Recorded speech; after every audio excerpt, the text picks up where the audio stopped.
Hey, welcome to another episode of the Blackout Tips podcast. I'm your host, Rod, joined as always by my co-host, Karen. and we are live on Crowdcast, waiting for Tammy B to get back. She said she would be right back. Yep. But that was 2 minutes ago, and we had to start the show because we was already a little bit behind. So hopefully Tammy's not missing too much of this, but if it goes too long, we'll send out a search party for Tammy. Somebody got to know Tammy. I'm sure she done put a coworker on to the show or something. We'll have them go check on her and make sure she all right. Right. The official weapon of the show is folding chair, and the unofficial sport, bullet ball. And bullet ball extreme.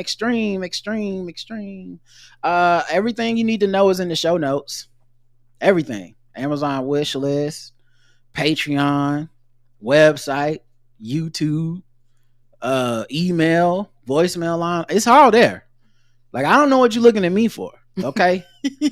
Some of these shows, they don't even put nothing in there. They just be telling you, like, call the lumber or whatever. I'm telling you, it's right there. It's your fault if you can't get in contact with us. What should we start? I guess, do you have any banter? I have one banter. Okay, Karen has one banter. I think I have a little bit too. Do you have any banter? Talk to me. Do you have any banter? Talk to me. Do you have any banter? Do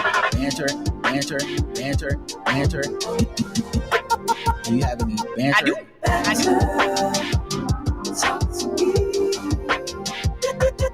Banter. Talk to me. Do you have any banter? I do. Banter. I do. All right, Karen. I have a few. I'll start, then you go. Okay. All right. I needed some Bevel shaving cream, and I didn't want to go to Amazon and wait for it to get here. I needed to run some errands anyway, and I couldn't go to the gym that day. So I was like, you know what? I'm going to take some time to run some errands. So I Googled Bevel near me, and the two locations that popped up was Target. Yeah, you could always go to Target, right? You know us blacks, we not going. No, that's where you used to go because they would always have it. Although the other day, a friend who I won't say their name, but a friend sent me a picture from inside Target.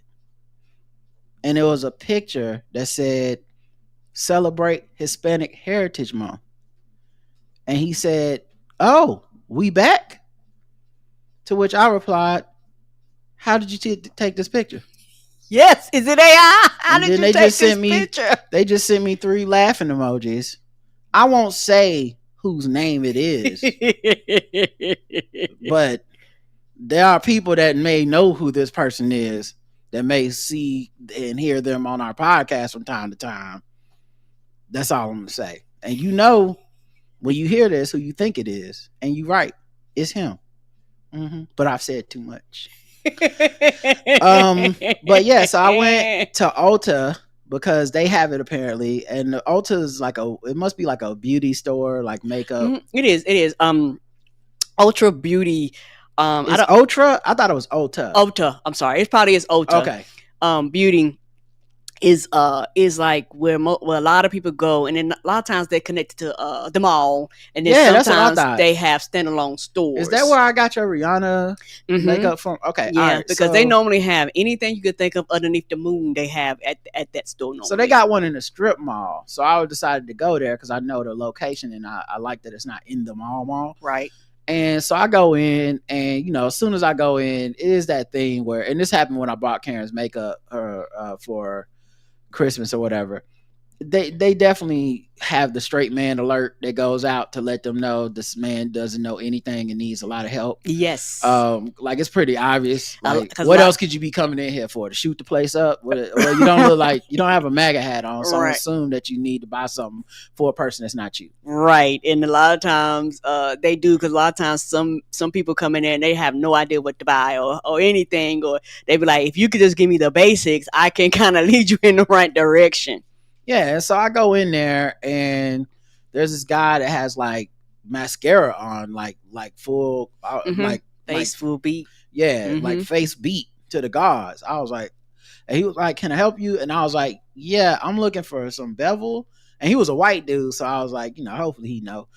He was like, oh yeah, I was over here. He showed it to me. I was like, boom, thank you, appreciate it. Where do I check out? It was like, oh, you just go back towards the front.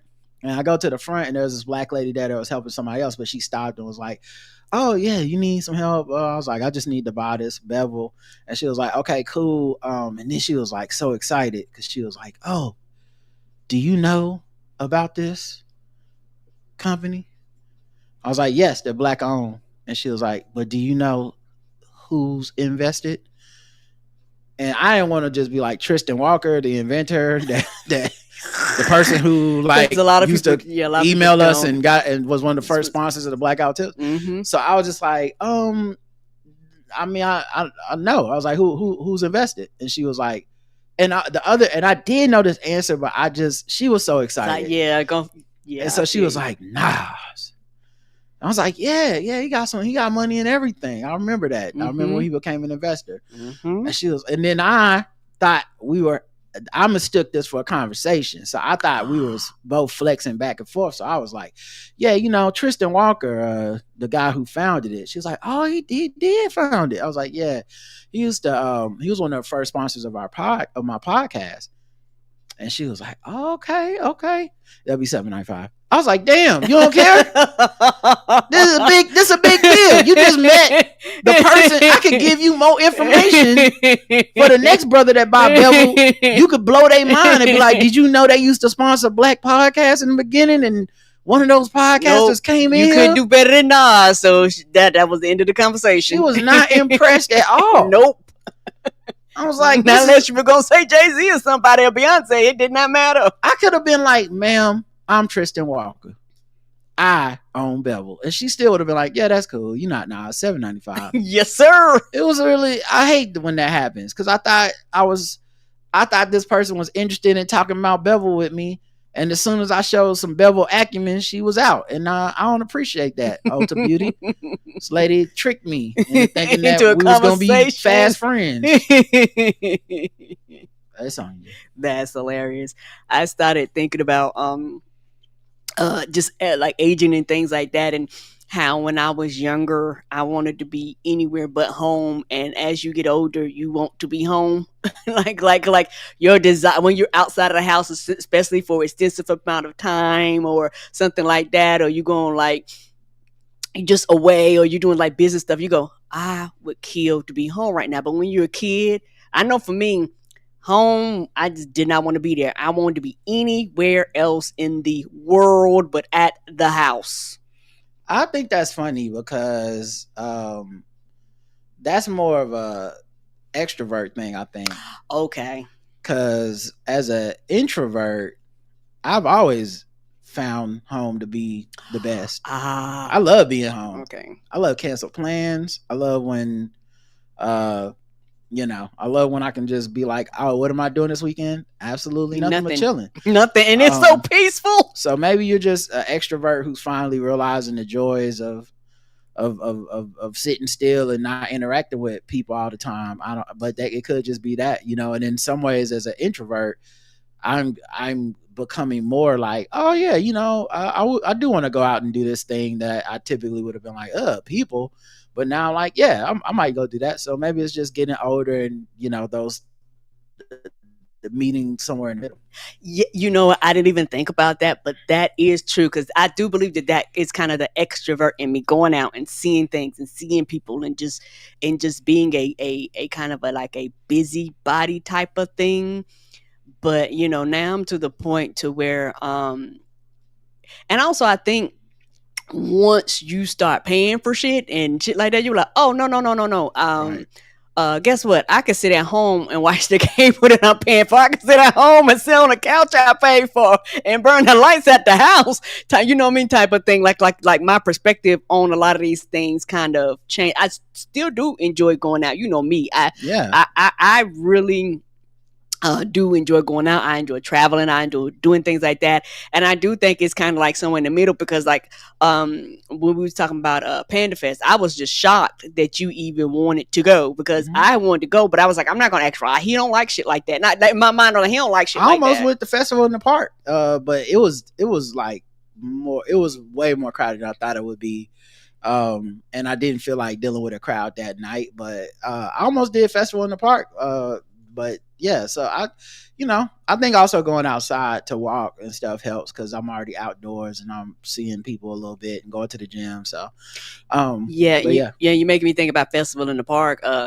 Because of all the walking trails and stuff, we can probably park and just walk next time. Like park at. Oh yeah, I know where to park to walk over there now because I thought it would be even more crowded, but I didn't really make a plan to go, so it was more like a whatever. Like if it was like sometimes I just have things where I'm like, if this is a low bar requirement, I'll do it. But if it's any level of a challenge, then I'm out. Guys, is Tammy B okay in the chat? I still don't see her back. She said she would be right back. It's been a good 10 minutes and she's just not tapping back. We need to put out an APP alert. She is missing some high quality banter. I went to get your car inspected today. Okay. Because thank you. It's about that time for the inspection. And then I don't know how long ago you had your oil change, but I figured it was time for an oil change because all the writing on the sticker had disappeared. And faded away. And I'm just from sitting in the sun. And I know we don't drive that car often, but I'm more of a like if I'd rather know my oil has been checked too soon than get a light that's like, hey, so you just driving with no oil or whatever. So I agreed. So I went to go get it inspected, and then while I'm there, I'm like, "Can I get an oil change?" And then one of your tire pressure lights is on. I was like, "Let me get the tires inflated and all that stuff." And then while I was waiting, the guy comes in and he's like, and he was very serious, like a doctor or something. I don't know why he was taking so serious. But he was like, "Sir, I know I told you the inspection is 30 minutes, and then it's a 10-minute wait on the oil change, but I have some bad news.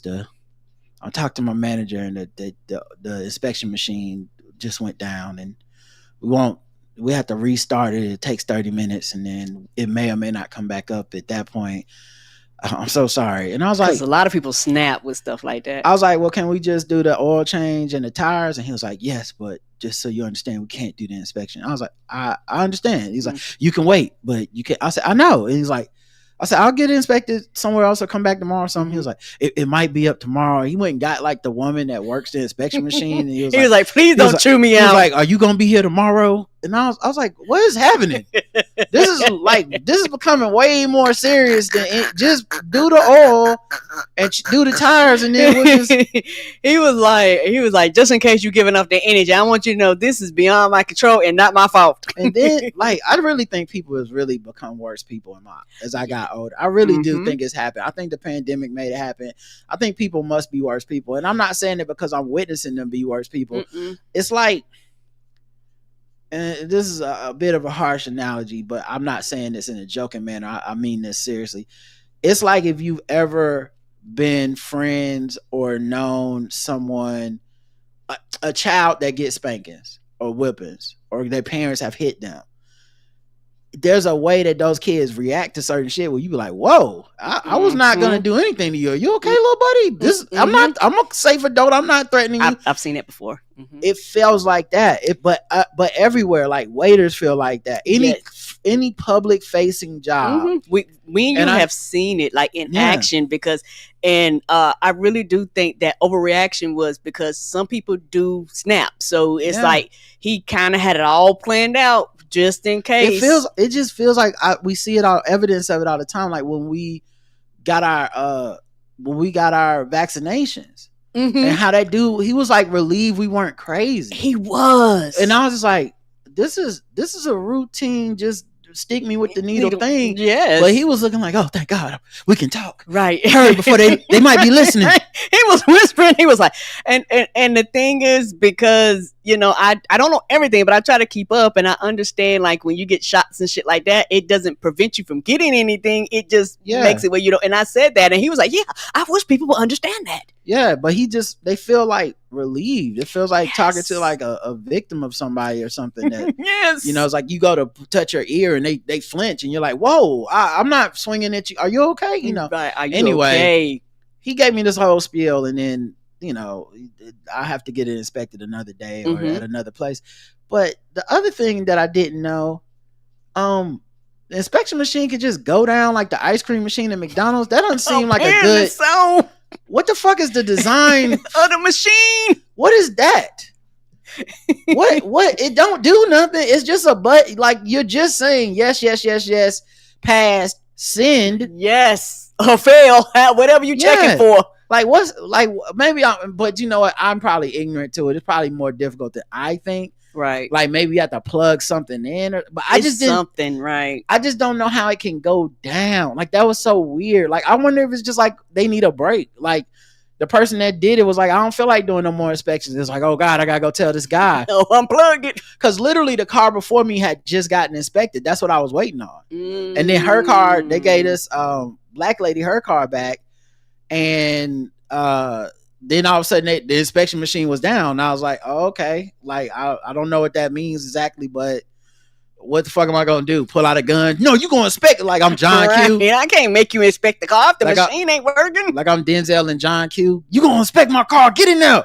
Check that. Boy, you better check them brakes. Like I don't like I was like, I don't have a choice. Check the windshield wiper fluid. Yeah. I feel like it was because the black lady that was in front of me was probably they probably was like, she's cute. We're gonna do hers. This guy, he can wait till tomorrow. But why is falling, farting, and wigs coming off always funny? But why? When it's somebody else. But why? I don't understand why it's funny. I get that it is funny, but that's crazy that it's 100% always funny. Nothing should be 100% always funny. Yes. It's even when it's it happens. Funny proof. Like honestly, even when it happens to me, it's funny.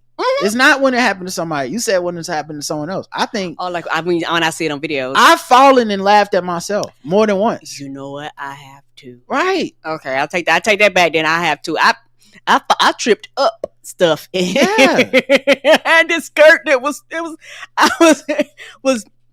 walking across campus in college, and I had this skirt that was long, and I didn't realize when I stepped up, I had caught the skirt on my step up. And next thing you know, I didn't fall, but I like tripped and like stumbled forward and busted out laughing. And I think a lot of people around me were going to panic because they was like, oh my gosh. And then they see me laugh and it caused them to calm down and they started laughing too. But it was just one of them things where, yeah, it is funny. I fell coming down some stairs with a coworker once in the rain. Like messed my pants up and everything. Oh, no. And like my like I was basically where my legs were pinned underneath me, and I still was laughing. Like I was like, and they was like, "Are you okay, man?" And I was like, I mean, yeah, I mean, I'm humiliated, but what can you do about it? And the reason I thought about this because I was watching one of these TV shows that I watch on Hulu. That's just basically a collection of all kinds of videos that were viral videos, and then some snarky white man or somebody doing the narration. Yeah, I think I like Customer was the best. And one of them was a woman on a roller coaster, and she was trying to record herself on the roller coaster, and her wig came off. And then her friend laughed, and she laughed, and then like it was just funny. She started cracking jokes, and I was just like, man, that's crazy. It's always funny, and I don't know why. I mean, I was laughing too, but I don't know how, but it's somehow always funny. Now later you may go back and think about the context and it don't be funny, but in the moment it be funny. Like even when it's something fucked up where it's like, oh man, this dude this woman got in a fight and then this other woman pulled her wig off in the middle of the fight. Now they are fighting. That's a serious thing. Yes, it is. They could be fighting about anything, but something about that wig coming off for a second, it's like, oh, I mean, yes. Let it go. And sometimes that's the response from the other person, which makes it even funnier. Yeah. And I messed up, but I just thought of this tag to the inspection machine going down. Who's inspecting the inspection machine? I have no idea. Do they have another machine that inspects the inspection machine? They would have a backup. Where they drive around to all the other like places they do inspections and be like, it's time to inspect the inspection machine. Maybe this place's inspection machine for cars was past inspection. Possibility. I'm just saying. Yeah, it would not be surprised. The rabbit hole gets deep, Karen. Somebody probably does inspect those machines. Like, could they inspect every goddamn thing else? I only have two more, but they're both dark. Go ahead. Okay. And then we can move into other stuff. But we are now at a point where we have so many of these mass shootings that we're jumping the, no pun intended, we're jumping the gun. Like we are getting just the barest information, and then we're all spiraling into what must have happened, right? And it's getting bad. The other day I saw a truck that drove into a church and then the guy went in there and killed the people in the church. Oh no. Yes. And when they showed a picture of the truck, and this is all I had to go on, just a picture of the truck. I not no picture of the person, nothing. The truck had 2 big ass American flags flying from the back. Oh, I'd assume that was not us then. I immediately was like, I know who this guy is. Mm-hmm. Now, the worst part is that later, of course, they do confirm the guy, and I'm like, I knew it was that guy. Like that guy, right? Y'all know that guy. Can you even think of the overcompensation of not 1 but 2 American flags flying from the back of your pickup truck? Like, we all know that guy. You never looked over in traffic into the cabin of that truck. It's always a truck, and been like, oh, not what I thought. Huh? We know it's that guy anyway. But the thing is, we're having so many of these mass shootings and shit, and I don't want to assume. So I'm like, no, I'm not gonna just start be like, oh, he must have been MAGA, he must have been liberal, he must have been. I'll wait for the information. I will wait for the information to come out, like the rest of us should. And that is when the FBI and Cash Patel reveals what's written on the bullets. That's how we know who's doing this stuff, okay? So he wrote some of the bullets? When they find the bullets and what is ever written on them, that's how we know the motive. Anti-ICE, catches fascist, tastes great, less feeling. I don't know what they be writing on these bullets, but clearly that's how we have to do investigations now. We're waiting for bullet writings. Something do they do it in permanent marker? How do you write on the bullet? Something we used to never have to wait for. Like, I don't know how much, I think we need to put a 72-hour hold on Sharpies. Okay. Yes, come on, Sharpies, permanent markers. I don't think you should be able to go into an Office Max and walk out with one of these. They ought to tell you that shit online, like for the seat cushion. You should have to put a hold on it so that you can't buy a Sharpie. You can't go in and purchase a Sharpie the same day. Because obviously we've given up on the guns. You could buy a gun tonight and be you can be like, I'm going to go to the store and buy a gun. I'll be right back. Literally, yes, you can. You can do that in America. You can go get you a gun. But a Sharpie, man, we need to do some ID checks. Okay, maybe we need to start do some investigation. We need to close the Sharpie loopholes in America. Come on, Sharpie loopholes. Because maybe we'll save a life. Think about it. If you can't write down the message of why you doing all these killings, you're going to stop for a second and be like, well, I got to wait till my Sharpies get here. Oh, so we stopped doing manifesto. We ain't got time for that. Just write them on the bullet. Karen, we're not a literate country anymore. That's true. We stopped long form reading. These guys they don't even need manifestos. They just trying to summarize it in 140 characters on a case of bullets. Like, ain't nobody got time to read all that. Like somebody said, lock the Sharpie up with the black hair products. Yeah, I think about it all the time too. Whenever someone does write a manifesto, because they are getting shorter. Like Elliot Rodgers' manifesto is like 140 pages. I'm not reading all that. And that's what I said. Too long. Didn't read. Happy or sad for you? I don't know. But that's too much. But now they've taken the notes and they're like, okay, a paragraph. Now we're just getting hashtags. Now we're just getting hashtags. You know what's next? You know what's next on these bullets? Emojis. Oh, I didn't think about that. This is going to be like, oh, I think it's eggplant, woman running, right? Sad With a emoji, church. I guess he didn't like trans women in sports. I don't know what he was. I don't know, but that's what the killer did, guys. And let's figure it out. We'll get our best guys on it for some reason. The emoji investigators. Oh my gosh, I didn't even think about that. There's gonna have to be a division of the police department's whole job is gonna have to be to decipher these fucking emojis. Yeah, they're gonna have fucking Law and Order emojis division and shit. Right. Ice-T gonna be like, he left these kids are leaving ghost emojis with water guns and fire symbols and some type of calculator. Anyway, like I said, that was a dark one, but it's true. It is true. And lastly, and this might be the darkest one, but I think I came up with a way to end all the NFL touchdown celebrations if somebody really wanted to. Now, that's not going to happen. I love touchdown celebrations. I do too. But part of the reason I love them is I like when people go crazy and do too much. And the league has a love-hate relationship with it, right? I remember they had a running back for the Cowboys that jumped into the like Salvation Army bucket thing they had on the sideline, and they fined him a bunch of money for doing that. But then at the same time, they used it in advertisements and promotions for games later in the season. Like it was one of the clips they showed, and I was like, now how the fuck you gonna make money off of me both ways? Right. But I think the problem is, if you really want to end all celebrations, somebody needs to take it too far.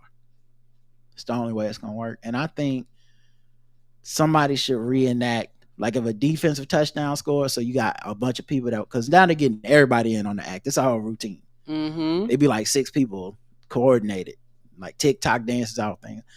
I think somebody should reenact the scene from Roots where Toby got his name changed. Kenta Kunta got his name changed to Toby. And it need to be like a white wide receiver or somebody beating like a black player, like just pantomiming, obviously, the whip. And then, with the black person, like the hand up like that.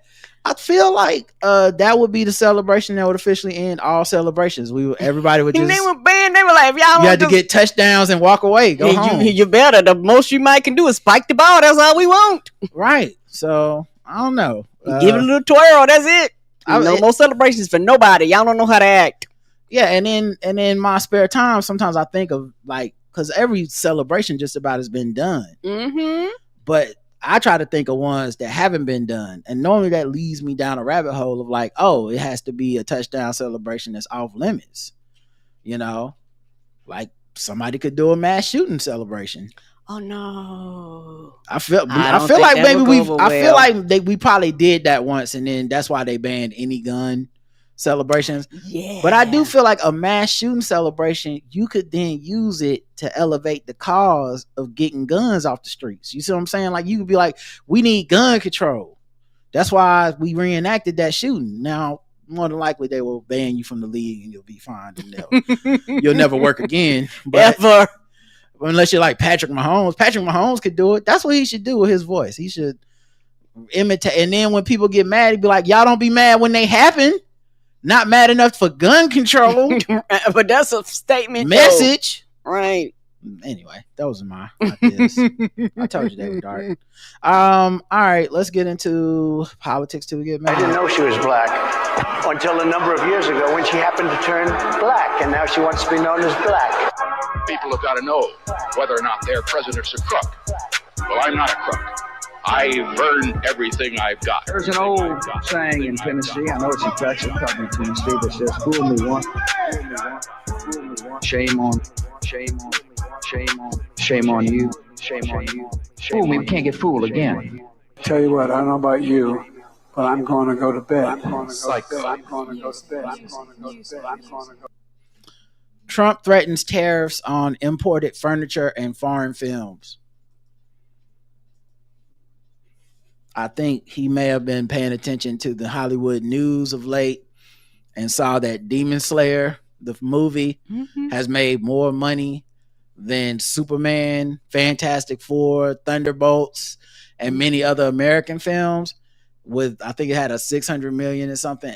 And so I'm pretty sure, because this motherfucker doesn't do nothing but watch TV and scroll social media while not being a good president, I'm pretty sure that he saw that and then Truth Socialed out. I'm about to do some tariffs on Hollywood foreign films. Petty, stupid. So we can't enjoy shit? Like, I mean, right. This movie... and you can only enjoy American movies is what he's saying. What? And I would say if I was a guy like him, what I wouldn't want to do this weekend is have everybody go out and support one battle after another.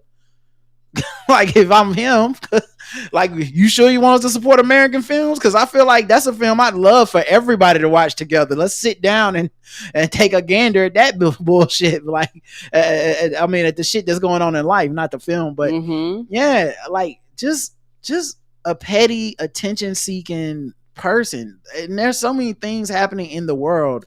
Yes, why do you even have time to do this? Because he's not doing his job, right?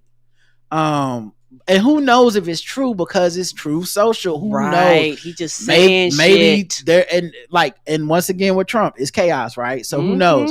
He true socials this out. Then maybe or maybe not one day he does one of these executive order signing things or gives a speech or says it in an interview. Who fucking knows? And then what happens? Does that really happen? Do movie ticket prices go up? How long do they go up? Does somebody sue? Will a judge overturn it? Will the Supreme Court overturn it? I don't fucking know, because all this dude does is get chaos. That's what he does. He ain't got nothing else to do. Right. But yeah, was anyone asking for this? Nope. Like, and not to mention, like, even these billionaires that be in his pocket sucking his dick, they are all up in the foreign film a lot of times content. That's how they get here, because they normally go through like an American company, so a lot of times to get to the States. Right. And furniture too. So anyway, let's see what else he did or is going on. And furniture, what? Yeah, and furniture. Yeah. Trump backed targeting a pro-Palestinian campus activist for deportation is unlawful, said a U.S. judge. Yes. Right. We know it's unlawful. It's against the First Amendment. Here's the question, though. What do you do when they already done deported some of these people, or they've been holding these people for months and their lives have been disrupted? They done lost their jobs. They done lost their homes. You know, depending on the situation, you may have lost custody of your children. Yeah. Now you got to fight to get them back. And the thing is, look, I hate to say it because I know it sounds cold, but I'm not saying it to be cold. But this would not happen under a Democratic president. Ever. Like, you might have opposition. They won't like it. They will feel that you're being unfair to them, whatever. But those are the only motherfuckers that believe in some level of democracy. That where, like, one of the reasons that you don't see me on here shouting down people that are activists and shit like that is because I truly believe that in the best days, the best of cases, it is activism that pushes good intentioned politicians to where they need to be, whether it be for moral reasons or even just cynical, I would like to get reelected reasons. I don't really care. I really only care about the results. So you won't see me being like, you know, shut the fuck up, leave Kamala alone or whatever. I get it. Like, I don't, in my heart of hearts, I'm like, I don't know that this is going to help tonight, but who knows? You never really know. You're making people know these are issues that matter to you. What I do push against is once you make it so that those people lose, they're not in power, and then you're still protesting them and not the people who have the power, right? That just feels like a waste of all time. Okay, like if you like go put the fear into them, but y'all won't, because they're actually making you pay for your freedom of speech. They're actually violating it. They're actually not here to listen. They're locking you up. I don't want to see anybody get locked up, but I'm just saying, you're just saying, I just think it's safe to try to sabotage Alex Padilla, who's already on record being, on your side of things. Nah, fuck that. He doesn't have any power. Let's go fuck with him. You know, let's go fuck with AOC, a person who supported us and been on our side.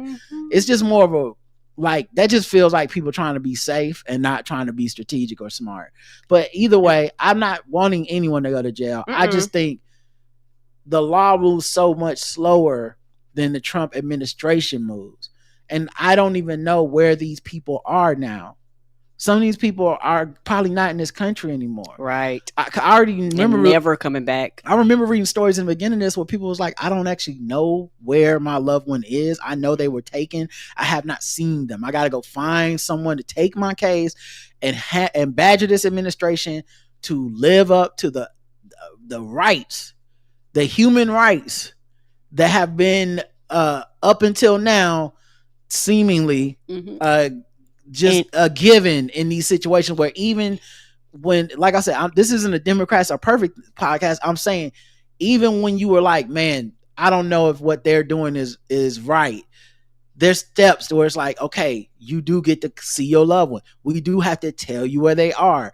We do, they're not doing that stuff, and they're wantonly and openly anti when the judges rule against them. Like they're doing this on purpose. The cruelty is the point. Yes. So I appreciate this judge, but once again, what happens as this escalates and they keep fighting and it goes to the Supreme Court? Then where are we going to be? Right. And it's also, like you say, is also one of the things for me. I'm not going to say I have mixed feelings. There are things that kind of irritate me when, if you're going to protest, part of protesting is you're not always going to be safe. Part of protesting is actually going against the system. like that, like that's part of protesting. Who's ever in office and who's ever in charge, part of protesting is trying to get them to see your perspective. But we are to a point now where the people in charge now, not only do they don't want to hear you, they won't allow you to. Not only will they not allow you to, they will lock you up and arrest you. That is completely different than you interrupting and they're going, okay, guys, I hear you out. These people go, I don't give a fuck what y'all talking about. Y'all not out here for my cause. So fuck y'all and fuck you. And so it's, for me, it becomes very, very, and I guess for me, because I think about people that protested civil rights and all that shit. They went out there and got their asses whooped and all that shit. I'm not saying that that's what you need to do, but if you're really about that life, that's like right now is testing your resolve. I don't mean no harm. Like, it's easy to go up against somebody who you're trying to push a little further to the left. It's easy to interrupt somebody to be like, I hear you. It's easy to interrupt those people because they are concerned and they care about your humanity. Even if we don't see eye to eye, I see you as a human being. I hear you. I will take these things. But also, like Obama said, don't boo vote. Like, but also you got to put me in a position where the shit that you want done, I can do. You can't half-ass it and then when I'm no longer here, the other person is silence. Tammy is back, guys. Whew. Our long national nightmare is over. She is back. We're good to go. She's in the chat. All right. Whew. Oh, that was intense. We were looking for you. Put out an APP for you. Yeah. Cracker Barrel outrage was almost certainly driven by bots, researchers say. It's from Gizmodo. Did something feel off about the whole Cracker Barrel debacle to you? Did you, in the midst of the endless stream of outrage directed at the Southern Country Style restaurant, pause and think there's just no way anyone cares about the Cracker Barrel logo this much, right? Well, you might have been onto something. According to data compiled by intelligence platform Peak Metrics, nearly half of the early posts about Cracker Barrel's logo change appeared to be generated by bots. I'm telling you, I'm not a fucking conspiracy theorist, but if there's a conspiracy I totally believe in, it is that a lot of what we're experiencing on social media, these constant storms of outrage and controversy that just keep you scrolling and keep you engaged and have you walking around, because our brains are still lizard brains and they can't really tell the difference, but they have you walking around like this is a real thing when it's fucking not. I think this is a great one because for most people, they'll accept that this may be manufactured just because it doesn't matter to them. Agreed. Right? Like, you're not invested in, if you're listening to us right now, more than likely you didn't give a fuck about this one at all. Even if it would have been 100% real, you would have been like, I still don't give a fuck. Either I'm eating that Cracker Barrel or I'm not. What is we doing here? So this is an easy one for all of us to probably listen and touch and agree and go, you know what? They do be fucking with us. And I don't know who the they is, meaning I don't know that it's Twitter hitting a button, but Twitter has allowed for buttons to be able to be pushed. Yep. by allowing such a low bar for who is on their platform, changing the verification thing to just, if you can pay for it, you can have a blue check, that kind of stuff. Peak Metrics grabbed a sample of 52,000 posts made on Twitter within the first 24 hours of Cracker Barrel's announcement that it would be modernizing its logo to an admittedly very plain and generic design. In that time frame, it found that 44.5% of all mentions of Cracker Barrel were flagged as likely or higher bot activity. Those numbers climb even higher when a boycott is mentioned. About 1,000 posts in that first 24-hour period called on people to stop eating Cracker Barrel, and 49% of those posts got flagged as likely coming from bots. In his report, Peak Metrics states that the boycott was unlikely to be an organic grassroots response, but a bot-assisted amplification seeded by meme activist accounts. Yes, and like you say, because it's something like this, we don't give a fuck, but there are other things that infect our community that we actually engage in that is that's where I'm going with it. Started by bots. That's where I'm it's going a lot with of that conspiracy theories and shit like that. You know, it's actually started by bots, y'all. Like not all of it, but a lot of it is. But not just conspiracy theories though, because I bring this up on here, and like I said, everyone who's in it, you will not be able to, I think, hear me say these things are manufactured without taking it either as an insult of I've been fooled and it got me, or Rod doesn't know what the fuck he's talking about. This is real. I've seen it. Right. But I think that what these things do is they start with either some genuine grievance, yes, with just a few people, not everybody, just a few people genuinely aggrieved, or it starts like this where it's mostly just bots and nobody ever really gave a fuck. Agreed. But there are people that are invested in fucking with our minds and knowing that we are easily controllable. And a lot of times, even when it's something that I think is either valid or something I agree with, it is the level that these things rise to that is suspicious to me. So a big one for me was Caitlin Clark, Angel Reese. That didn't make no sense. I would watch people, real people that I knew, go back and forth with fake people that were not real. Right. And I am convinced that was like a psyop. Like they know, because even if there are, what happens is these things end up overlapping, meaning that we use the evidence that the psyop is working on certain people as evidence that the original thing was real. And I think we're working backwards. That's my guess. I don't have, this is all just my hypothesis, but it's like this. For example, if I said, if you have the bots that go, let's escalate this Caitlin Clark, Angel Reese beef thing. Now that thing was real. Like that whole thing was real. People saw that. People had comments. But making it the number one topic in the world for month after month, that to me is not necessarily real. That's when it starts to mesh into like, some of this is us escalating things and being fake, and some of this is real people picking up the torch and going, I'm Dave Portnoy, and I think y'all are being racist to Caitlin Clark. Do I have a history of being a race baiter and a toxic person? Sure. But now it becomes even more real, right? Because I see him in addition to the bots, and I'm like, there are a lot of people that feel this way. But then in real life, if you attend a game, very rarely do you see that type of racist vitriol in a WNBA arena. Game, right. More than likely, before. Right, and mostly because you'll get your motherfucking ass whooped. Yes, you would. Like you can tell people that ain't never been to a WNBA game or been out the house, because I'm like, show up in that blackface bullshit if you want to. I know it's so. You will be singled out. It's not gonna be a row of y'all. Like it's gonna be your ass, and then you getting kicked out, or you gonna like they don't play that shit. But my point being though, then at some point it can become real. Like the Cracker Barrel thing became real. That's why it's important that they said within the first 24 hours. Because after 24 hours, you're seeing people on Fox News. Yes. You're seeing, right? And it's just say something that the news worked backwards, right?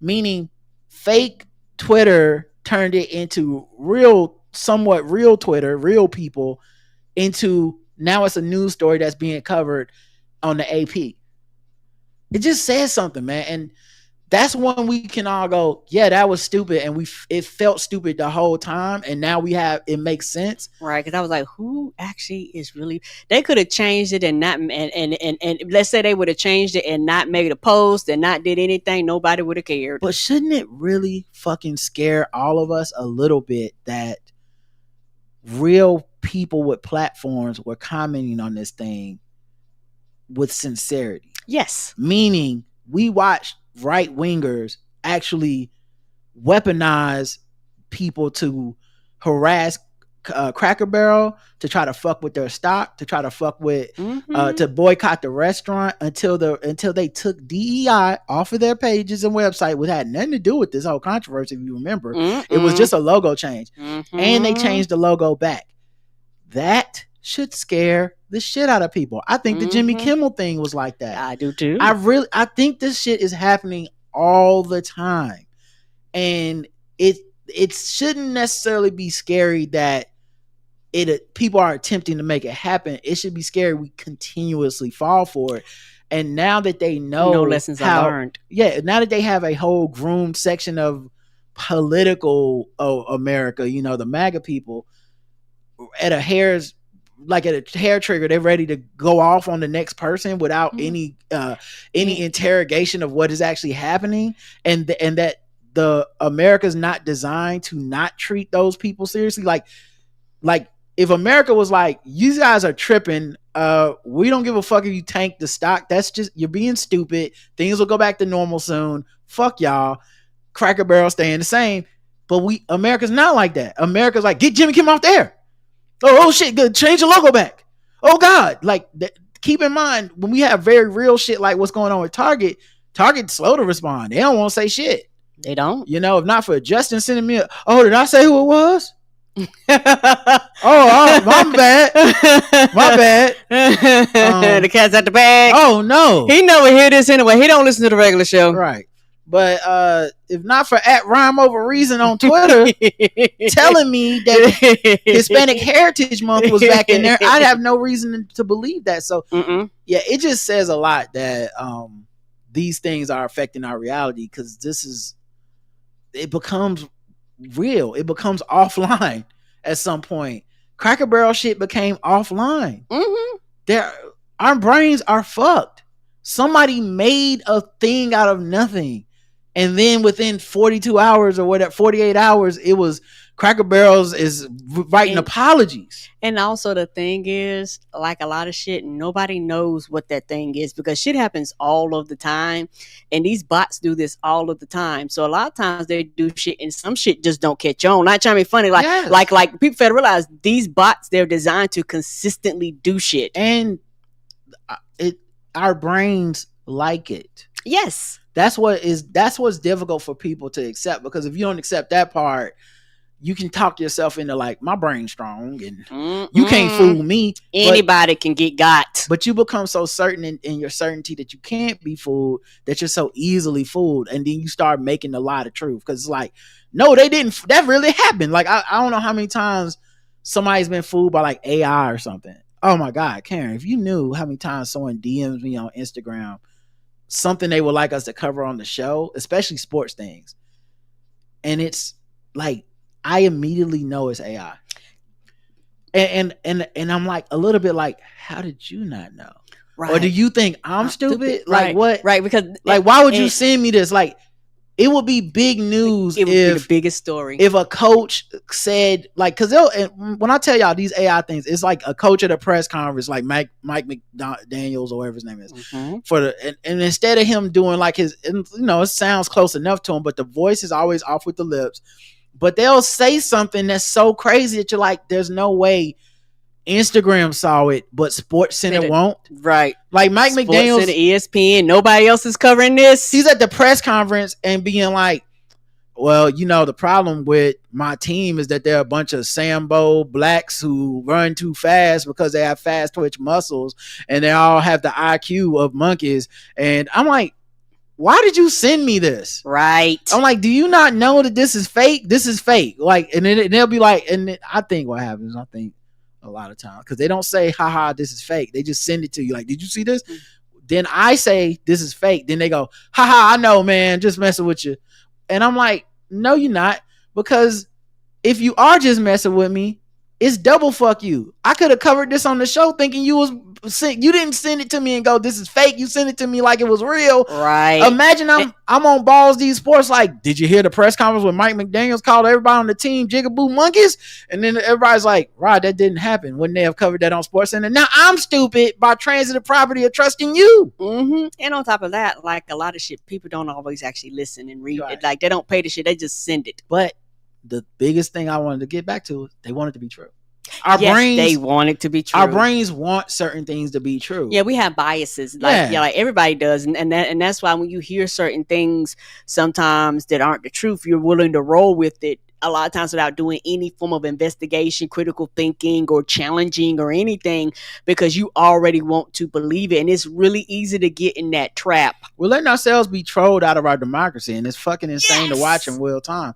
They didn't just stick to Twitter either. They did it on True Social, Twitter knockoffs, Getter and Gab, 4chan, and Rumble. Over those platforms, posters regularly tied the Cracker Barrel logo name change to the terms woke and DEI, because apparently one of the demands of leftist extremist groups is conforming to sans serif supremacy.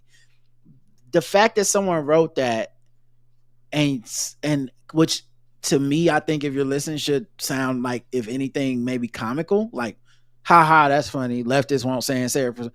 The fact that someone could write that and people's brains have been so smoothened out over the course of how many years of social media that there's enough people that made it a real life thing is crazy. Crazy. Oh my God. So yeah. August 19th, they announced the logo. September 5th, after the company rolled back the logo, deleted LGBTQ and DEI pages on their website. So yeah, a lot of stuff happening. A lot of people have slowly got rid of DEI, like, you know. But forget that part. That's I'm saying this was fake. Yes, it was. And what's really scary is at the end, something that started with almost half of the people talking about it were bots, 44%. In the end, 75% of the people were real. Once it started to grow, yeah. They're I know it sounds crazy, but they can control our brains to a certain extent. They can, and it's I think the scariest part for me, and we've kind of said this, is very, very hard to find the truth now. Yeah. Because the people whose job it was to get the truth out have lost their jobs, their positions have been eliminated, trying to AI it up or trying to cut costs and shit like this. Like, you know, I know we joke about it, but editors and proofreaders, like those people's jobs were real serious. Like, they were the person, when you wrote some bullshit, they were reading, but like, that's a motherfucking run-on sentence, get this out my face. So they would read it, they would be like, can you verify this? Who is your source? Like, what are you doing here? And they would send it back to you. You didn't have a log on that you could put misspelled shit out there and hit send and everybody says yay. You couldn't do that. They was like, no, bitch, we have a chain of command here, and we have a person whose whole job is to be sure we do not put out bullshit. Who, what, when, where, why, and how. We don't care about any of that anymore. And it's not just truth, but it's scale. Meaning, how big a deal is this? I find that to be almost as disturbing. Like, one of the things I'm going through now with the podcast, you know, we talk sports every week. My algorithm, because I'm such an NBA fan and I love the league, I love basketball, I am seeing an exorbitant amount of Kawhi Leonard no-show job LA Clippers tweets. And also I follow Pablo Torre and he follows me. So that could be part of it too. But I'm seeing so many, it's like, is this the only thing people care about? Because clearly this is the biggest fucking deal in sports today. And then I turn on my TV. I go to websites to research, you know, sports stuff for the podcast. It's mentioned, but it ain't the number one anything. They talk about all types of other shit. Like you turn on and you can't chalk this up to well, the league is in business with the TV station. No, not for the NBA. You might could pull that shit out with the NFL, right? Like you could do that. You could do that with the NFL. You can't do that with the NBA though, because the NBA is very much like, if you want to shit on us, we're not gonna stop you, right? So if Stephen A. Smith wants to go on tomorrow and be like, let me tell you how fucked up and stupid the NBA is, Adam Silver's never gonna be like, hey man, Stephen A., cut that shit out, right? David Stern might have, but Adam Silver's not. So my point is, if they did want to make the Kawhi Leonard story the number one, the A block story every morning, they could on First Take and Get Up and Pat McAfee and Breakfast Ball and The Facility, which don't exist anymore, right? And Sporty Hoops, but they was real shows, and Talk It Bounce or whatever they got at Fox Sports 1. I guess Barstool in the Morning or whatever. Mm-hmm. They could make it the number one if they wanted to, right? But and other shit to talk about. Well, I was gonna say, but you would almost think you would want to make it number one because that's the league that'll let you talk shit. Like football will be like, shut the fuck up. Yeah, they will be. Tyreek Hill is getting sued by his ex-wife for domestic violence, and every day I will watch a sports show, they'd be like, the Kansas City Chiefs need to look into getting Tyreek Hill back on their team. And no one was mentioning, like, what if he ends up on the commissioner exempt list? You done traded some first round picks, and now you look up halfway through the season, or I don't know what round play. You look up in October, and he's like, no one's even mentioned this dude is accused of being a horrible person. Mm-hmm. It barely comes up, and I saw it covered for like 10 seconds during a live broadcast on Amazon. People shared the clip online, like, why they do him like that? Yes. I can't believe they would bring it up. You were like, bitch, it matters. So this is my point, right? That is king. So I get it if you were to tell me that NFL flexes his power to be like, don't make that a story. Right. They don't. The NBA don't flex like that. And you would think this would be a bigger story actually than any basketball related fucking story, to be like, look at this shady shit. When I tell you, I barely see it anywhere other than my Twitter, but on my Twitter, I see it every day, all the time. Yeah, like you said, it appears that it's an illusion that it's the number one story, but it's not. So the point I'm bringing up is not to be like whether you think that story is valid or not. It's to be that my algorithm is trying to convince me it is not only just a valid story, it is the only story. It is what everyone cares about. If you tweet about it and I follow you, it makes sure I see that before anything else you said today. And I'm aware of the pushing. And I think a lot of people just be on social media and you either forget to be aware of it, or you just can't always be vigilant. So when you talk to people, we have such varied experiences. Mm-hmm. But I notice when I talk to my friends, what they'll be saying is like the biggest deal in the world to them, and I don't even see it. Half the time it's something I've never heard of.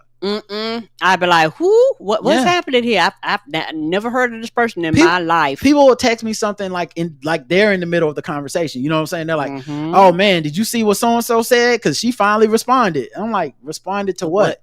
Oh, you don't know about the such and such, the trad wife drama? I've never met or heard of a trad wife. What happened? What is that? Who is that? Right. Oh, so Judith said this to Blibbity. I'm like, okay, this sounds very. Wait a minute. Where are you getting all this from? Where are you getting this from? It's everywhere. It's all over my TikTok. I was talking to Bossy the other day, and she was saying how she noticed it in the comments and the responses to a video, because a guy was doing this thing about like talking like, I'm saying this message to black men.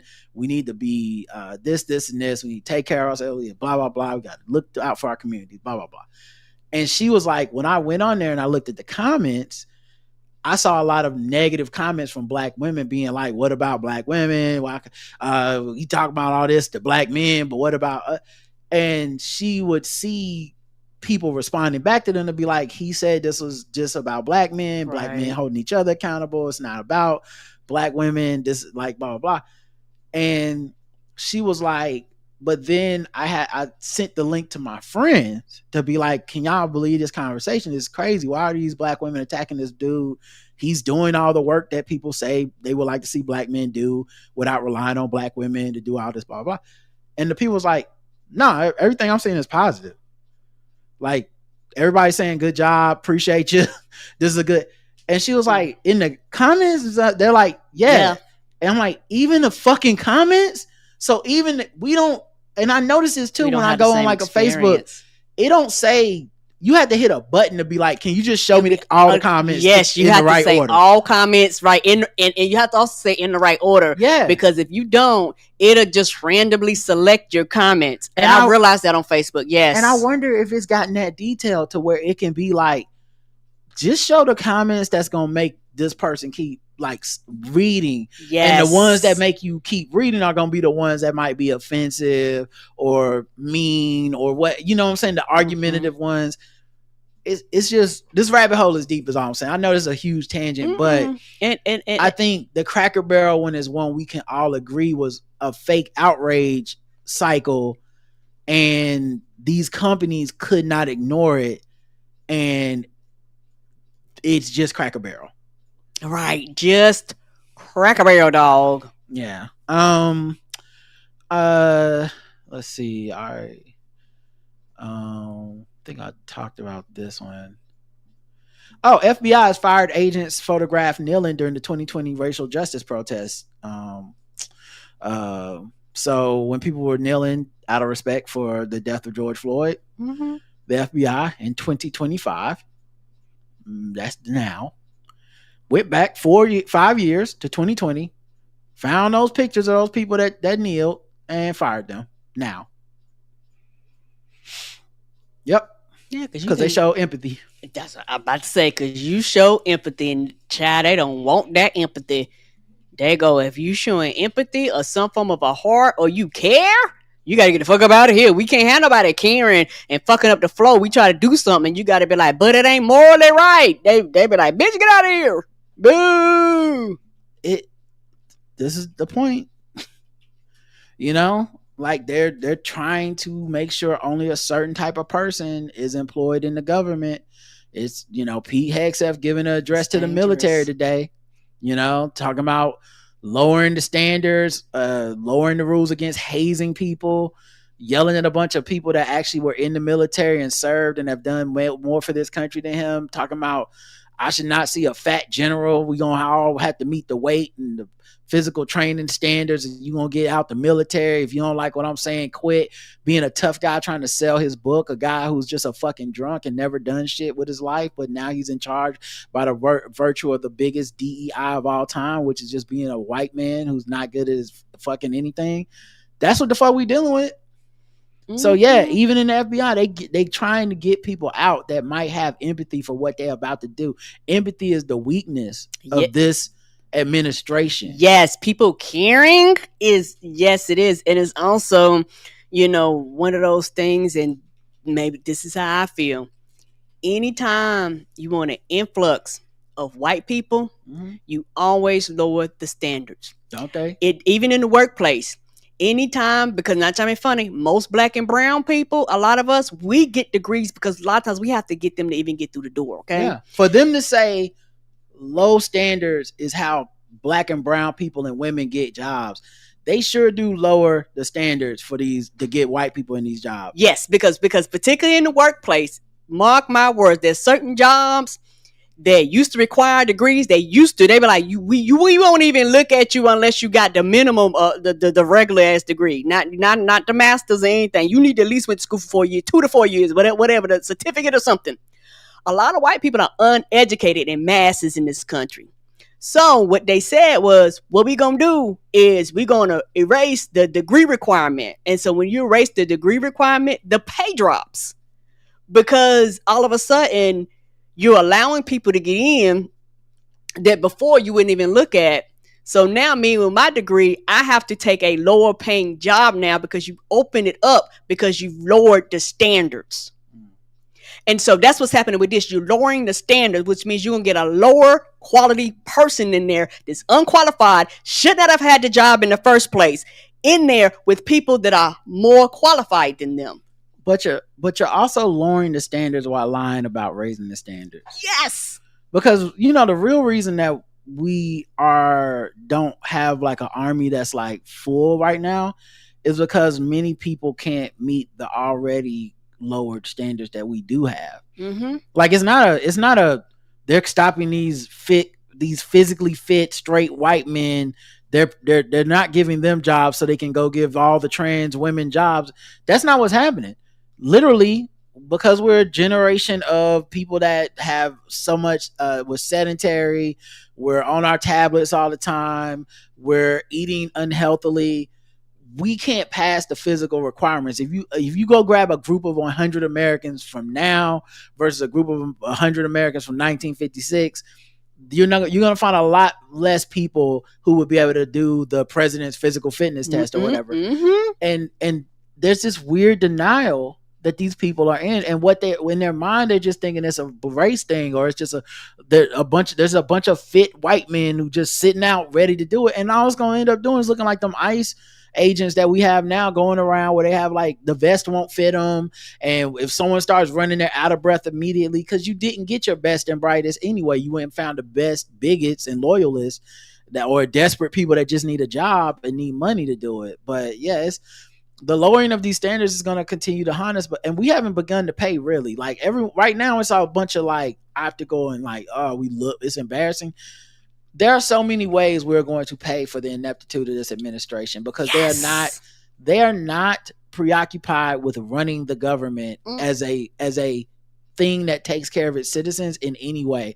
So we will end up with, disease, law enforcement that can't catch people, can't do what they're supposed to do.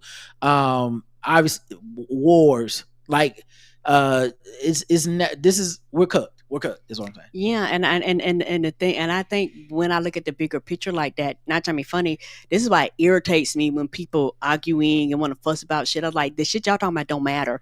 We have a government that's getting stripped. We have a government that's getting defunded. We have a government that's not doing its job, which is motherfucking governing. We you're talking about this shit, but we need to be concerned about the people that control our food, our water, the people that control our medications, the people that control the vaccines. These are the people that have put in office that are very incompetent. These are the things that we need to be upset about. And the thing is, because most Americans have the attention span of a goldfish, or people are scared. I get it. They're scared. They got anxiety. They got all this other shit. But use that to do positive things versus doing nothing. All right, let's go to another segment. It's been a while, but it's probably be just as politics till we get mad. Let me see what you want to be. You better move your body. You better move your feet. And I want to groove. Show me what's cool. Riding, caring, baby. LGBTQ news. We're trying to take us down, but we still around. We lit. I try to still shine, but we on the ride. We lit. But you can't do what we're about to do. We lit. Black guy, tips. LGBTQ news. All right, LGBTQ news. Let's see what's going down with the family. All right. Let's see. It's still kind of politics till we get mad. Anson man arrested for threatening Pride Parade to send a clear message. A man from Anson was arrested by Abilene Police Department for threatening to shoot participants in the Abilene Pride Parade for taking out Charlie Kirk. That's what y'all doing in his name, in his legacy. Is it threatening to attack trans people?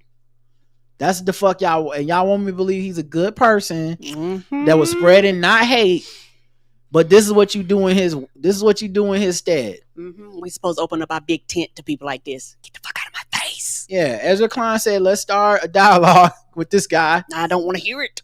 Yeah, apparently he said on Facebook, I say we lock and load and pay them back for taking out Charlie Kirk. Which they didn't. There's only like 30 of them. We can send a clear message to the rest of them, he said. The police were made aware of the threats on September 18th. FBI agents visited his workplace and was told by Cole's boss that he just quit and angrily stormed out the building, and they consider him a hothead. Well, I mean, you hope he never gets out of jail, because now he knows you guys were telling. The threats were also specific to a particular set of victims, people participating in the gay pride parade tomorrow. With this level of specificity, Cole's comments were not mere idle, careless talk, exaggeration, or something said only in a joking manner, said court documents. Yeah, I mean, it sounds like definition of attempting to do a hate crime. He admitted he made the Facebook comments from his home in Anson, and he did not believe the parade should be allowed. While he said he was not going to take action or shoot parade participants, he did admit the comments could be interpreted as threats. Could be, bitch. You were going to shoot them. You say you were going to...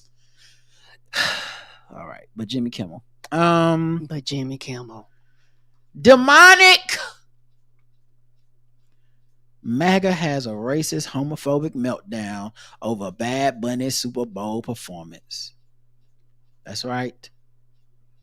Puerto Rican rapper, singer, and LGBTQ plus ally Bad Bunny will headline the NFL Super Bowl halftime show in February. Okay. Yeah, if I'm not mistaken, I believe he's bisexual too. So you know they big mad. That's what the B-I and big mad come from. The bi.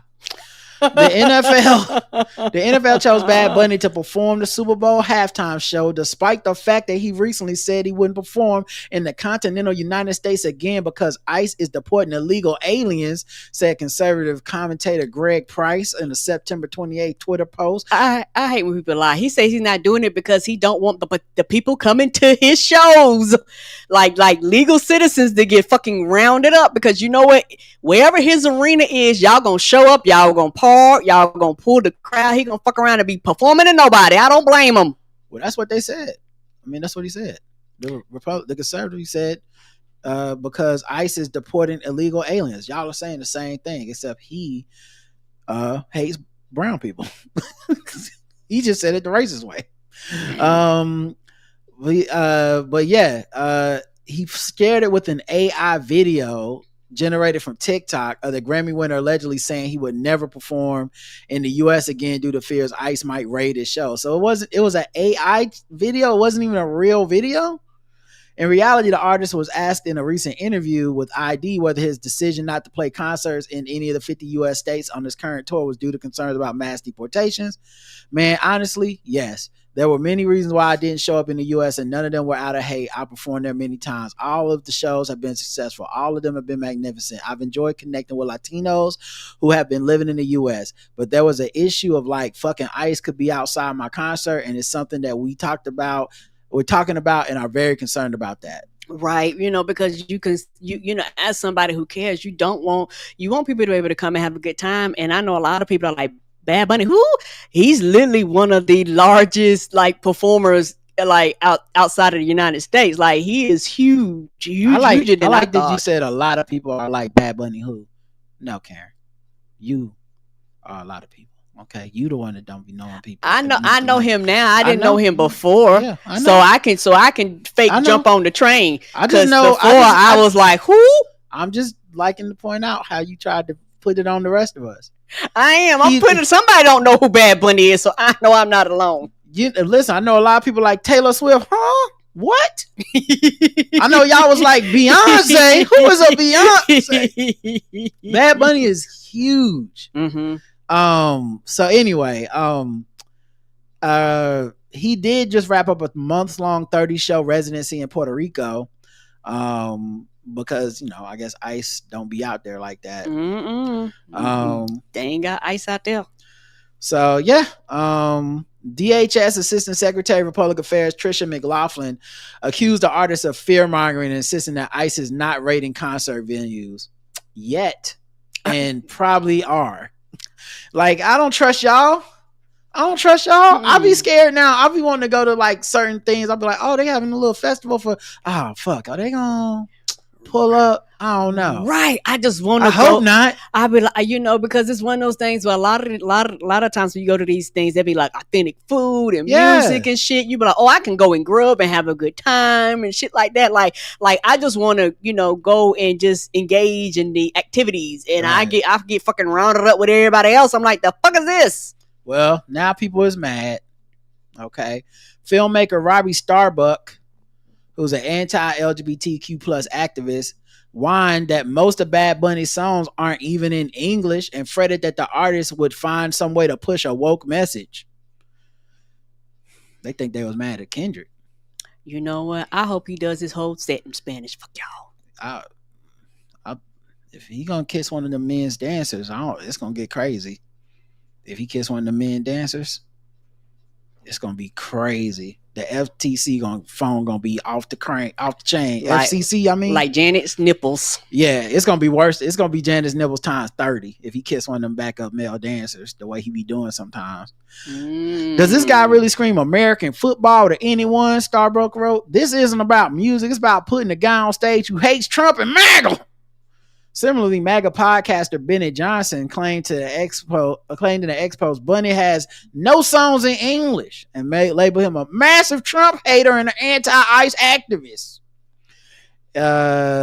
Let's see. Jesse Waters for Fox News advised conservatives not to freak out over Bad Bunny's Super Bowl gig. Don't be mad that we have a cross-dresser who doesn't speak English during the halftime show, because if Kamala Harris won, he would have been a cabinet member. You wouldn't have gotten 10 minutes. You would have gotten 4 years, said Jimmy Fallon. I guess that's like conservative comedy. Mm-hmm. No, they're terrible at comedy. Yeah, they mad. Oh well. Good. Yeah. Oh well. I wonder if Trump's gonna go to the Super Bowl. He went to go see that message from I was Kendrick. thinking about that. I was like, and he probably go just to fuck it up, because he know when he's there, there's certain shit you can't do because he's there, like purposefully, because a lot of people complained about Kendrick. So I was like, oh, he had planned on doing a lot more shit visually, y'all, but because Trump was there, they couldn't do it. Yeah. Then there's this story about a pastor. I'll try to blow it up. Or I think is he a pastor? No, he's like a Republican businessman Bill Berrien drops out of the race for Wisconsin governor some 11 weeks after entering as the first-time candidate in that race. The news coming just days after a Milwaukee Journal Sentinel story revealed that Berrien followed several sexually explicit accounts online, including a non-binary pornography performer. Berrien was supposed to be the keynote speaker at a Manitowoc County GOP event on Thursday night, but organizers say he decided to cancel after, quote, a very rough week, end quote. Berrien saying he did not see a path forward in the GOP primary, adding in part, quote, as a result of our politics today, I cannot focus on the issues I know will turn Wisconsin around. I have come to the conclusion that I do not have a path to the nomination. Our politics or your politics? Right. Because I think a lot of people don't have a problem with you looking at porn of any kind that's consenting adults. Like consenting adults. Seem like you ran on having a problem with those kind of things. It turned out the problem is coming from inside the house. The call is you the hypocrite on this one. Don't be our politics. Oh, these dirty liberals always finding out when people is fucking hypocrites. End quote. Berrien's decision coming only days after Representative Tom Tiffany formally entered the race. Tiffany and Washington County Executive Josh Schoeman are the two Republicans left on the GOP side. Schoeman releasing a statement today saying, quote, Bill Berrien recognized we are facing huge challenges as a state, and I agree with him that we need a fresh perspective to disrupt the status quo in Madison to address them. End quote. There are currently 7 Democrat candidates running for Wisconsin governor. In response to Berrien dropping out of the race, Dems releasing a statement saying in part, quote, Bill Berrien is a lesson for all GOP candidates. If you don't show complete and total loyalty to Trump, past or present, then you better pack your bags and head for the door. End quote. What Trump got to do with you liking this? What? Yeah, I don't understand how that's part. He's not loyal enough to Trump. What about the, being anti-trans but jacking off to it? What about that? Governor Tony Evers announcing over the summer that he would not seek that third term. All right, that's enough. But still, crazy.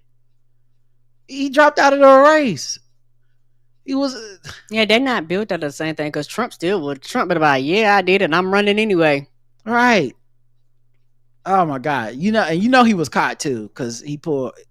So when the newspaper contacted him to be like, so we know you've been out here watching this trans porn after being a Republican and going against it and saying you're a family value supporter of Donald Trump. And he stopped following 23 of those accounts only after they asked about the online history. Which I'm like, way to confirm. You could have said you was hacked. Now, would it have worked? Probably not.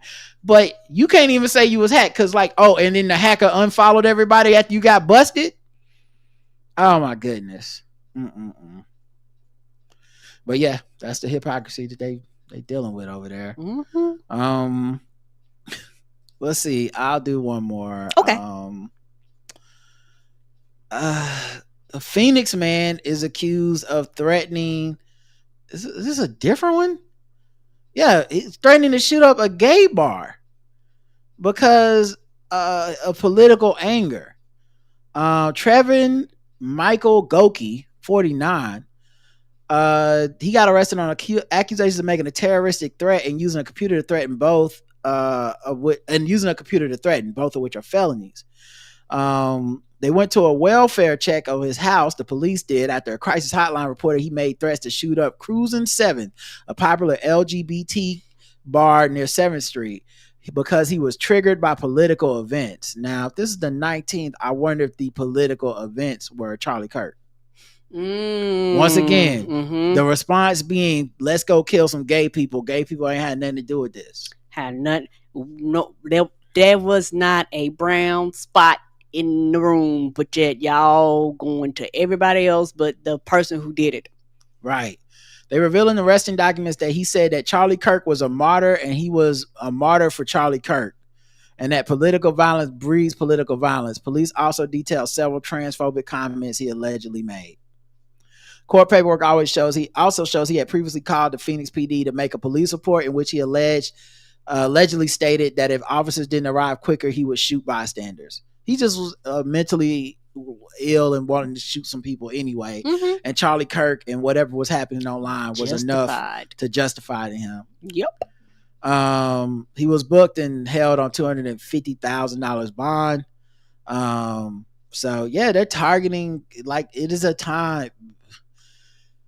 It is a terrible time to be gay, LGBTQ in this country. I mean, it's always not good, but it has gotten much worse with who we allow to be in charge. And that's the real trickle down of the GOP, is that level of bigotry, because the money never trickles down, not even to the other bigots. Like, these farmers are going to go out of business. Yep. But now that trickles down. Yeah. Like, but the actual, like, bigotry does trickle down onto all of us. So yeah. All right. Let's get ready to wrap this up with some guest the race, guys. Where was I? Oh, there we go. But yeah, let's do some guess the race. Am I in the wrong folder? Oh, there we go. All right. Phew, that was weird. Boom. This time for guess the race. This time for guess the race. This time for guess the race. This time for guess the race. All right. Woman attacked and robbed in fast food drive-thru. Damn. A woman was assaulted and robbed in the drive-thru at a Church's Chicken on 3rd Street after an argument in line, according to Memphis police affidavit. Not Church's. That chicken big and good. Yes, big and good. On July 31st, an incident began with a customer behind the victim, later identified as Tarana Cook, became upset about her place in the drive-thru. According to the affidavit, Cook drove a silver 2016 Kia Sorento and intentionally struck the victim's 2021 Mitsubishi Mirage, causing about $100 in damage. Police say Cook and Letitia Sams, 31, then got out, opened the victim's driver door, and punched and scratched her, leaving bruises and abrasions. They then snatched the keys from the ignition, which contained the victim's wallet and whatever was holding her keys, and they drove off in the Sorrento. The victim gave a recorded statement and picked Sams from a 6-person photo lineup as one of the attackers. Sams is now charged with robbery and assault, and apparently the disturbance, the disagreement was about her place in line in the drive-thru. So I don't know if she felt like she got skipped, if they were doing that thing where it's 2 drive-thrus and you have to merge into one. And she was like, it was my turn. Dangerous, right? But then she did $100 worth of damage to a car, which I don't know how it's possible. A side mirror is $1,000. This shit is high. Must have been like, bink. And then whooped that person's ass, took their keys, and left, all because they didn't want to be third in line for that big, good chicken at Church's. Karen, guess the race of Tarana. Let me make sure I get her name right. Tarana Cook. Oh, black. Karen's going black. Okay. Let's check the chat room, see what they believe. They're gonna take Big Mama's leg, black. Oh no. Bark, bark, chicken, headshot, black. Big Mama, no. Black at the bottom of the fryer. Black is the bottom of the fryer. This would never happen at Arby's, black. Chicken fried extra hard, black. The correct answer is black.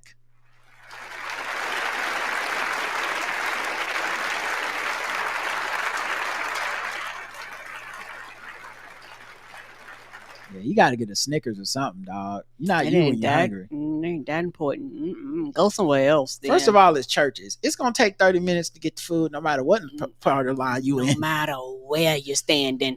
You know Church's going to be having it ready. They ain't in a rush. It'll get done when they say it's done. Let's keep it to the... I'll say this for minimum rage and then come back and do guess the race another time. This one. Oh, wait, I can do both. All right, you know what? Fuck it. Let's do guess the race first, and then we'll do minimum rage another day. Man ambushed Panda Express customer with metal bat using victim Zelle to steal hundreds. Well, damn, that's a lot in that statement. Yeah, suspect is accused of ambushing a man trying to enter a Panda Express restaurant in Miami, Florida, beating him over the head with a metal bat and transferring the money from the victim's phone to himself. You don't lock your Zelle and Venmo and PayPal. You can lock that shit now. Well, when someone's beating you with a bat, I bet you they can get it unlocked, Karen. I bet it's pretty damn simple. I thought I just took the phone, but yes, you're going to Face ID, and then I'm going to have to, I guess I'm just be SOL then. Yeah, I just think it's funny because, like, you're up in motherfucking Panda Express. Panda Express. If I'm not mistaken, this is like the plot to Streets of Rage 2. It is. Like this, like fight break out of Panda Express, get mad, now I gotta go brawl everybody. If you beat me with a metal bat in Panda Express, I'm just gonna pick up a full size turkey and eat it and get my power back, and then we gonna fight each other in front of a 1984 Toyota Corolla. After you hit him with the bat, do you think he went like Of course he did. Like the video game? Yes, really. And it's gonna be a slow fall too. I just feel like it's not an authentic Chinese restaurant, Panda Express. But I just feel like as soon as he walked up in there, it was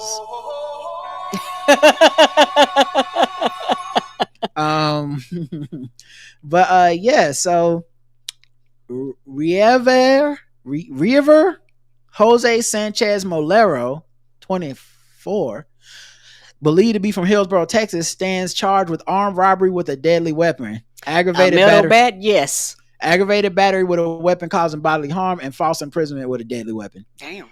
This happened around 10:30 p.m. I thought Panda Express closed at 10. When the victim, who has not must have been the Saturday where they they extended hours a little longer. When the victim, who had not been publicly identified, arrived at Panda Express, as the man approached the restaurant, he was approached by Sanchez Molero, who was armed with a metal bat. Without being provoked, subject Molero began chasing the victim through the parking lot. The court document goes on alleging the suspect caught up with the victim, struck him on the head multiple times with a metal bat, causing serious injury. The detective writing the warrant goes on to allege that Sanchez Molero forced the man to the ground, refusing to allow him to leave, and forcibly removed his cell phone from his hand. He transferred $300 to himself via Zelle banking application. The arrest warrant, first of all, you transferred it to you. They're gonna find What? Right, you It's transfer. right there in the goddamn transaction. You transfer it to yourself. The arrest warrant includes a picture of the transaction as well as photos taken from surveillance footage that corroborated the Of course, they're gonna be like, yeah. Here's the information. Here's the verification stuff. This the bank account I went to. Unless you were like looking for this dude because he owed you $300, right? Unless you I don't understand this crime at all. And it don't sound like y'all knew each other. This ain't a get away with it crime. This the kind of crime you do that so that nobody will ever try to get over on you again. Yeah, this is I take this personally. Yeah, it's like, did you owe him money? You better pay that man. Did you hear what he did to get $300? Yes. The victim of the beating also reportedly positively identified Sanchez Molero as the individual who committed the robbery. By late June, investigators captured the suspect's vehicle in Hillsborough, Texas. Jail records show he was arrested on Tuesday and being held for, I guess he can't pay bond. All right, Karen. Guess the race of That's why I needed $300. Riviere Jose Sanchez Molero. Mexican. Okay, that's Latino. There you go. All right. Let's check the chat room, see what they believe. Bet the victim didn't expect Asian Latin fusion for dinner. Baseball bat Hispanic. No hablo English Mexican. Latino. Looks like everyone's going to St. Trump is now sending National Guard at the Panda Express location. Oh no! They gonna camp out in front of it. Knows all the words, the Bad Bunny songs. Going for the home run parking lot derby. Latino. The correct answer is that's hilarious. Latino. You got it right.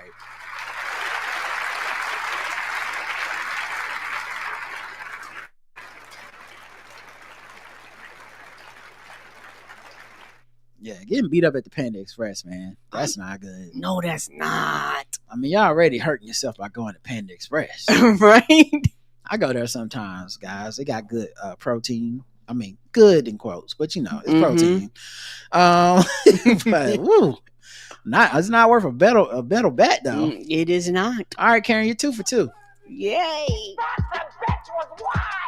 I ain't racist. How can I be racist about anybody or anything in my life? How can I? Call them niggas. Just call them niggas. It's time to get Gold teeth, gold chain wearing, fried chicken and biscuit eating, monkey ate baboon, big dive, fast running, high jumping, spear chucking, 360-degree basketball. All right, let's go to the last one here. Jeep driver attacks old childhood pal he spotted on motorcycle. Sends friendly text after. What? A Florida man allegedly saw one of his childhood friends test driving a motorcycle, and he decided to chase after him, firing a gun at his pal while trying to repeatedly run him off the road with his Jeep Cherokee. Oh, you know, you ever see your buddy on the road? It's like, it's been a long time, man. What's going on, buddy? Pow, pow, pow! I kill your ass! Oh, man, all right. And then he texted him after the incident, and he said, when's a good time to come over? What? Yeah, Karen. Never. Isaiah McDonald, 23, is charged with aggravated assault with a deadly weapon, discharging a weapon into an occupied vehicle, discharging a firearm from a vehicle, and drug possession after police allegedly found marijuana, heroin, and ammunition inside his Jeep following the incident. Damn, what does Chalet will say? Do one crime at a time. I mean, this is multiple crimes. One crime at a time, please. It wound up being the victim's mother who tracked McDonald down after the afternoon attack happened Sunday. According to the cops, after the victim told her what transpired, she decided to go look for the vehicle where she knows McDonald to reside. Upon arrival at the location, she located a white Jeep Cherokee matching the description at a residence on Lightfoot Road. She reported observing McDonald exiting the vehicle, retrieving the item from under the Jeep seat, and entering the house before leaving the house empty-handed. So he must put the gun up, I guess, maybe. The sheriff's office says it responded to a call from the victim after he was allegedly chased and shot at by McDonald while driving in the Astor area. The man told police he was test driving a motorcycle when he noticed McDonald staying on his tail and behaving aggressively. The victim explained he was in fear for his life. Yes. Cops alleged the victim attempted to evade the vehicle by increasing his speed speed and making several turns, including. He reported the Jeep continued to pursue him, and at one point he observed the driver pointing a firearm out of the vehicle's window. He said the firearm used was a pistol, possibly dark silver or black in color, and he stated that it resembled a Glock. He did not believe the firearm to be a revolver-style handgun. He tried to get away from his old friend, even entering oncoming traffic at one point. And during one of the turns, the motorcycle's peg scraped the ground, causing him to momentarily lose control. The victim said the Jeep continued to follow him and fired another shot. He recognized McDonald's from being friends while growing up. He explained that he had not been in contact with him for years, but randomly received a text message shortly after the incident, which basically confirms it was him. The man provided screenshots of the alleged text conversation. McDonald said, "When's a good time to come over?" And denied involvement when confronted about the shooting. It's a practical joke. Just fucking with you, man. Hey, man, when's a good time to come over? You just tried to kill me. Whoa. Right. Me? You saying I tried to... Do that even sound like some shit I would do? Try to murder you after years of not seeing you? It's just a hell of a coincidence that I just happened to... You was just on my mind. You know, I was just thinking about... Remember back in the day? We used to play Ding Dong, kill the person on the side of the road. Nope, you don't remember that? Stop doing that. Stop telling lies, bro. Stop telling lies, bro. You heard what I just told you, right? So then they found him at a Circle K, searched his vehicle, got 60 grams of green leafy substance, one in a sealed, unmarked package, and 2 small Ziploc-style baggies, a partial box of 38 special ammunition, several rounds of spent 38 shell casings. Oh, did he pick them up or something? Right. And empty box of 40 caliber ammunition and a black magazine containing 14 rounds of live 40 caliber ammunition. They also found smoking devices, grinders, and a large torch, 6 barrels for a 38 special, and a scale. And a cannon. What is we doing here? What is happening? Motherfuckers riding around with a whole Clips album. Right? That's a lot of shit. A witness allegedly identified him as the driver of the Jeep and said he had a portion of the incident in his security camera. He was released on bond Monday and is awaiting his next court date. He's just back on the streets carrying against the race. What's his name again? His name is Isaiah McDonald. Oh, Isaiah Black. Isaiah's Black. Let's check the chat room, see what they believe. I know this one time I bet they was losing Isaiah. Oh, Karen. You are so funny. Yes, I like that one. I like the music. Speeding and gunshots is friendly fire in Florida. Black. His mama gave the victim mama permission to beat his ass when he was a child, and she never forgot Black. But he thought he was playing Gangster Town, white. Just a good old boy, never meaning no harm. I'm assuming that's white, Miss Smart. I was just reenacting Boys in the Hood, Officer Black. Welcome to Twisted Metal, Black. Palm colored shenanigans. When on site gets real, Black. This is weird white games white. So it's divided. It is evenly split between black and white on this. No one went with any other race. And Karen went with Black. The correct answer is he was white. So Karen, I'm sorry, Karen, you missed it. I missed it.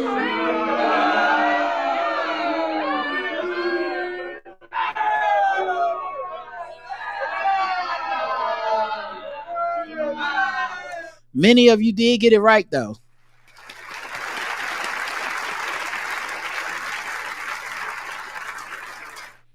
And that's him. So, I mean, out on bond is I don't know how I could go anything but white. I mean, I know I already had the answer, so maybe I'm wrong. No matter how strong that Isaiah McDonald is, I'm like, you don't let black people that have that much drugs and murder attempts just out. Like, yeah, he cool. He'll be, hey, buddy, you're not gonna do it again, right?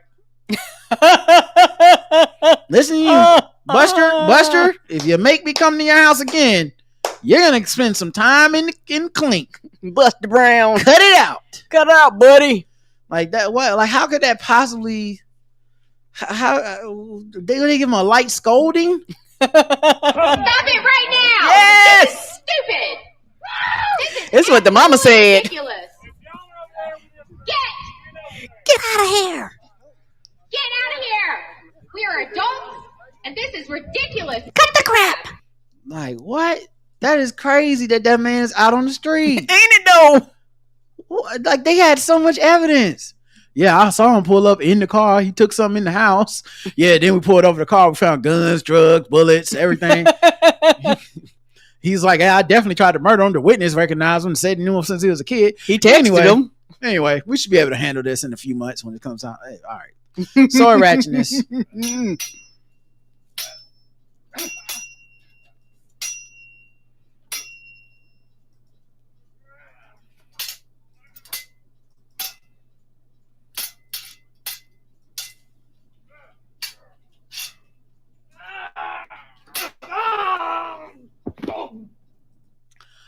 All right.